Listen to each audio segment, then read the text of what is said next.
the Agile brand.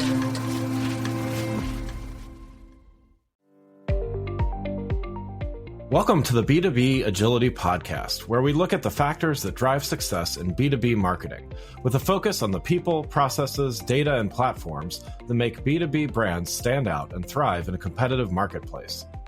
I'm your host, Greg Kihlstrom, advising Fortune 1000 brands on MarTech, marketing operations, and CX, best-selling author and speaker. Now let's get on to the show. If you had to bet on one technology that will fundamentally reshape B2B marketing in the next 5 years, what would it be? And would it have agentic and AI in the name? Agility requires not just reacting to technological advancements like agentic AI, but proactively experimenting with them and adapting your strategies based on real-world results. It also requires organizational buy-in and a willingness to challenge established norms. Today, we're going to talk about the rise of agentic AI and its potential to revolutionize B2B marketing, particularly in event marketing. To help me discuss this topic, I'd like to welcome Travis Cushing, CPO at RainFocus. Travis, welcome to the show. Hey, thanks, Greg. Happy to be here. Thanks for having me on. Looking forward to talking about all this with you. Before we dive in, though, why don't you give a little background on yourself as well as a little about what RainFocus does? Sure. Yeah. So I've been in software development and events actually for about 20 years. So a long time, seen a lot of different evolutions, but been leading the product at RainFocus since the beginning, which is about 12 years. So it's been really good. RainFocus is an event marketing platform. Run all your events, big to small, but it's really about the data, what you're doing from the events, what ROI you're getting out of it, how you're progressing people through their journey with your company. So that's where we specialize. Yeah. Love it. Love it. Yeah. And I know we've had a few guests from RainFocus over the years, so definitely always love to hear the latest and greatest. So let's dive in, and I want to start with agentic AI and talk about that as well as some of the personalization aspects. So everybody listening is likely familiar with at least some of the use cases of AI. We certainly talk about that a lot on this show. It's hard to avoid the topic of AI these days if you read or listen to anything. Anything from generative AI to predictive analytics and others. But agentic AI is a little newer, maybe still a buzzword here. First, can you talk about how does RainFocus define agentic AI? Yeah, sure. And I agree. It's kind of just swirling around us all the time, right? And it changes so quickly. It's tough to stay up. I mean, at RainFocus, we define agentic AI as this next wave of AI, but the ability to take action. Right. So that's what sets it apart from generative or predictive, where, those are great at output. They're great at consolidating information, analyzing, but it's generally things you need to take and then go do something with, where agentic takes you to the next step where you actually can take action for you. Right. It can replace some of the tasks that you would do or others your customers would do. And that's where we draw the line of distinction. Yeah. And I think it is. I think most people are at this point used to the idea of like you prompt and then you wait and then you prompt and then you wait. So, to be able to have AI take some further steps for you besides that or outside of that back and forth can be really powerful. How are you seeing agentic AI in the event experience? Whether it's personalizing, doing other things and, really able to tailor individual attendee needs, preferences, things like that.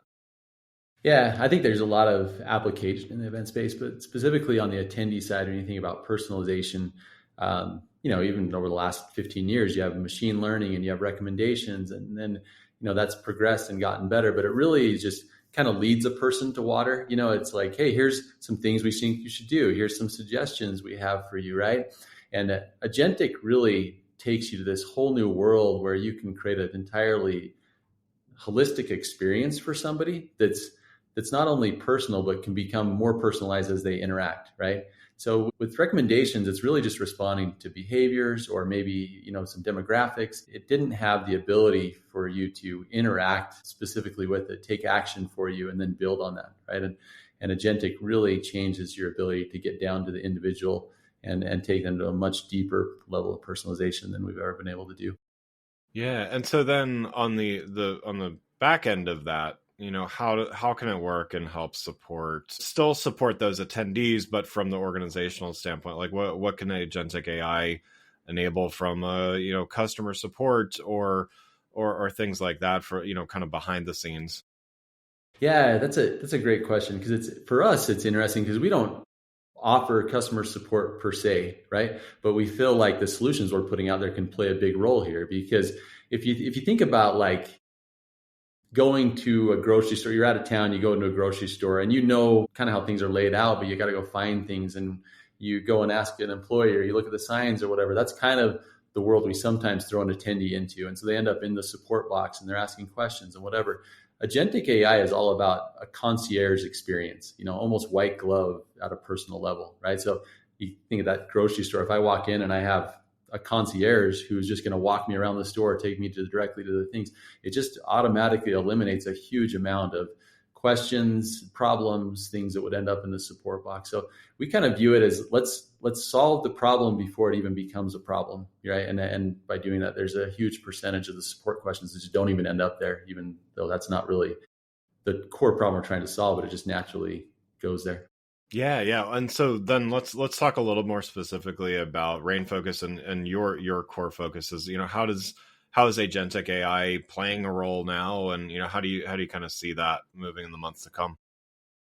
Yeah, so let's start with just the attendee facing things, because I think there's a few different areas, right, that we think about it. And so we're working through attendee agent capability and agentic experiences there, and I think that's a big part of what we want to do, right? That our customers have to have a good time. They have to be led along, and that leads to better data, frankly, right? The more engaged an attendee can be, the more that feels in their profile and kind of hits at the core value of what RainFocus is trying to provide. So that's a big area of focus for us. So we're also thinking on the admin side, how do we use agents? How do we help our users get to completion quicker? How do we make sure that what we're doing in our administrative tools are allowing people to create the experiences they need to create, right? Every person who runs an event is trying to create the best experience out there.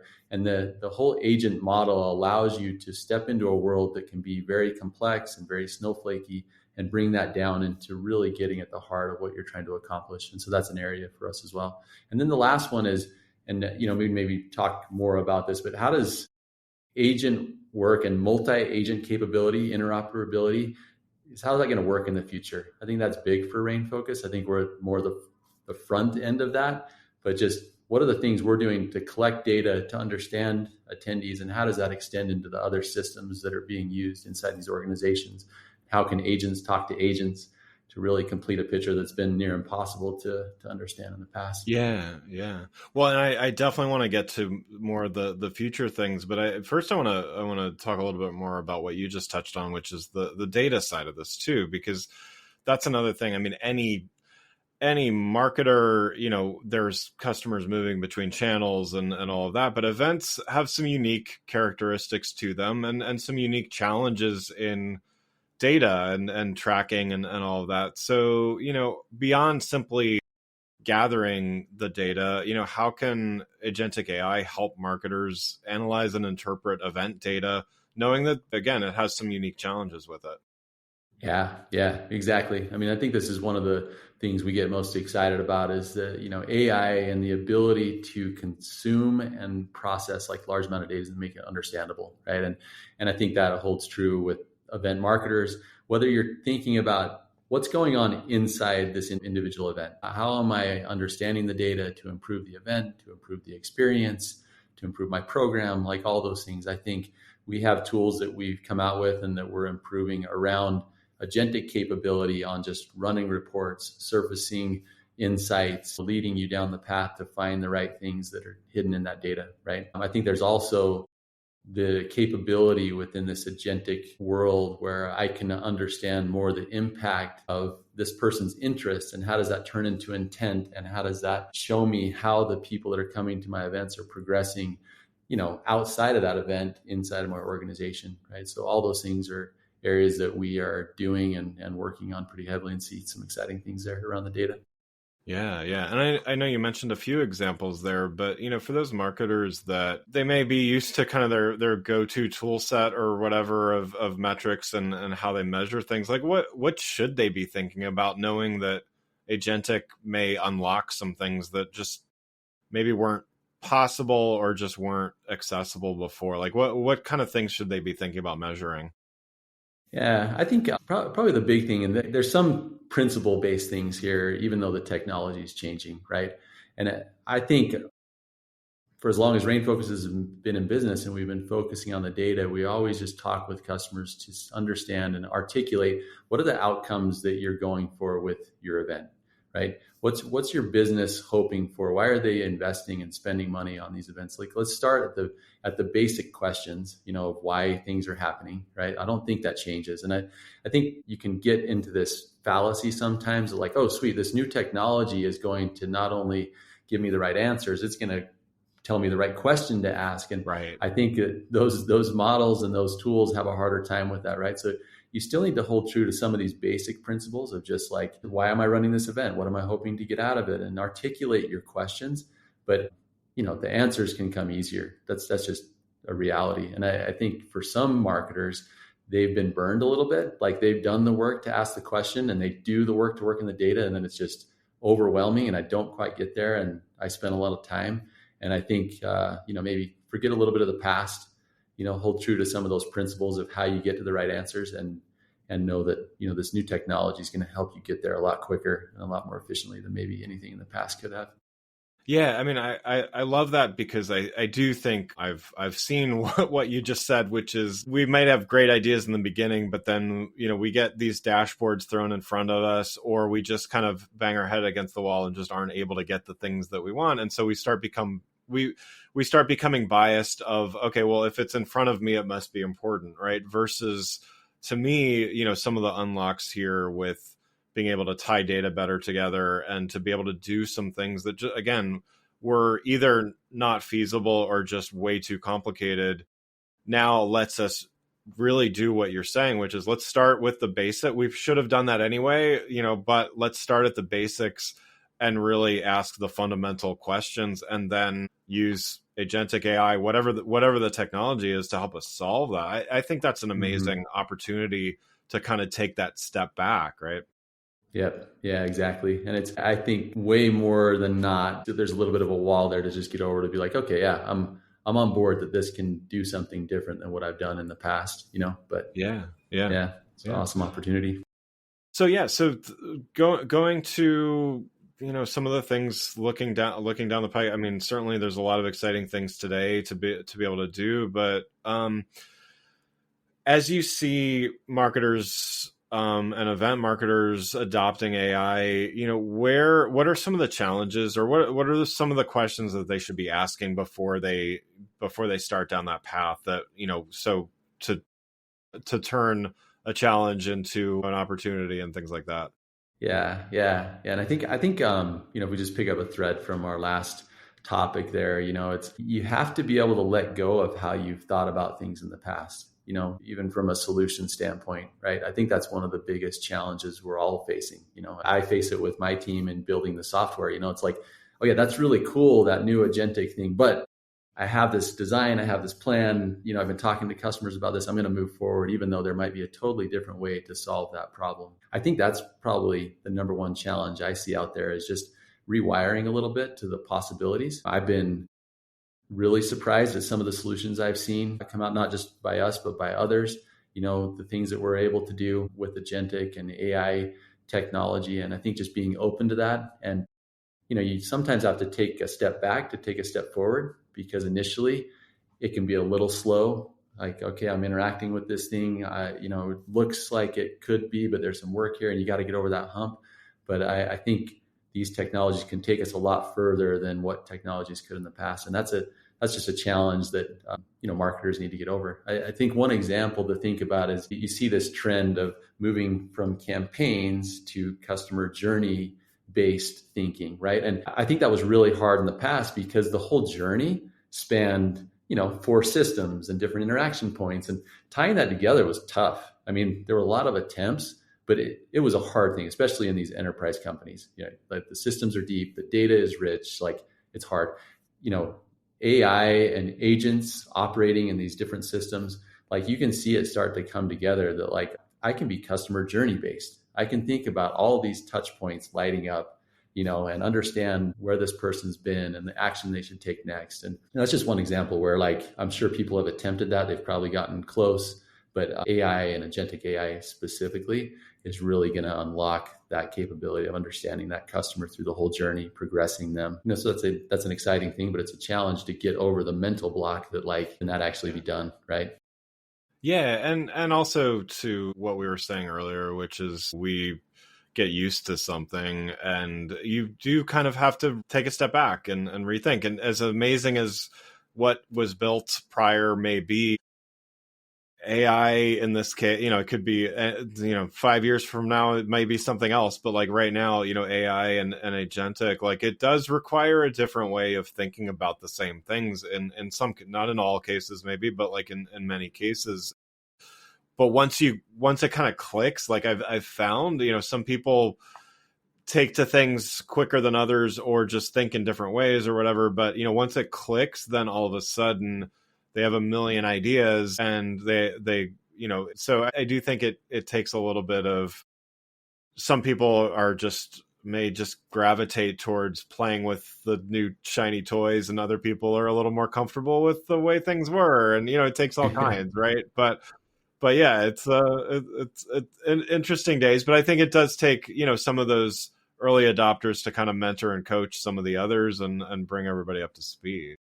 Yeah, I totally agree with you. And just, a quick example, with us, when we're thinking about the attendee agent, like we obviously had a lot of plans around the attendee experience and, nice designs and all this kind of stuff, right? And like when we took a step back and just said, well, let's talk about the problems we were trying to solve and the outcomes we were trying to help these attendees reach. And you line those up and then you think about the solutions in a whole new context. And you're like, oh, yeah, all those problems line up really nicely to this attendee agent experience, and all these things I was thinking about, maybe don't apply. But, it's hard to let go of that, like you said. But I think if you go through just, again, some patterns that are tried and true, right? Like take that step back, understand why you're doing it, define that problem or outcome, and then line up the solution, the light bulb can really go on. Yeah. If you're one of those people that are going to wait and see, how it goes with other people, I think that's fine. But, pay attention to it, see how they're progressing and see what inspiration you can get from that.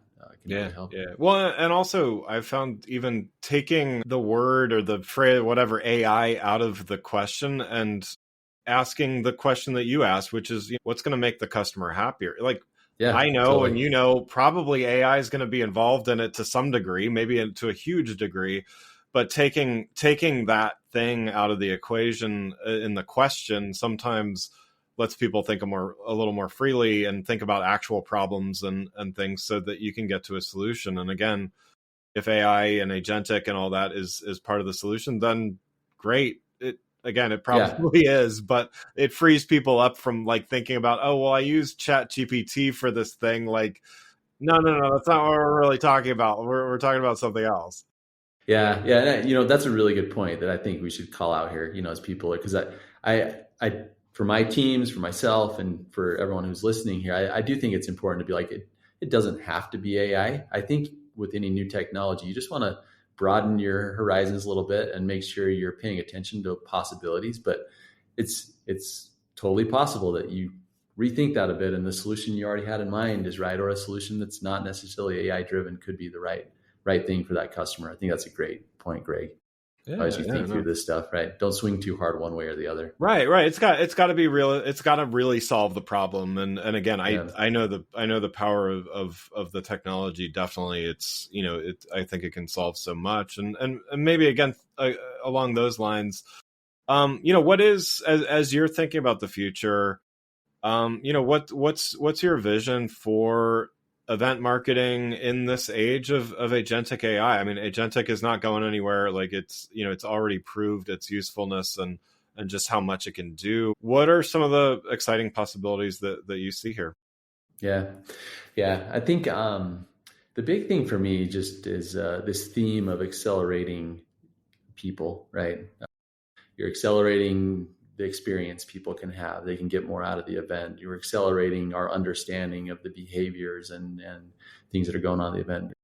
Being a team's ability to run events that are unique and really hit the mark, and then really the crux of all that is okay, all this data is being collected and we can really accelerate the connection point between systems, right? And I think in each of these areas, there's some AI or agentic capability that's going to play into it. There's maybe other technologies, but I get really excited about the future and ability for us to bring people together, through these tools, these events. I think it's so important to how we live and how we work, right? And the thing that we see that really is different from the past is how we connect to other systems that are inside an organization from an agent standpoint.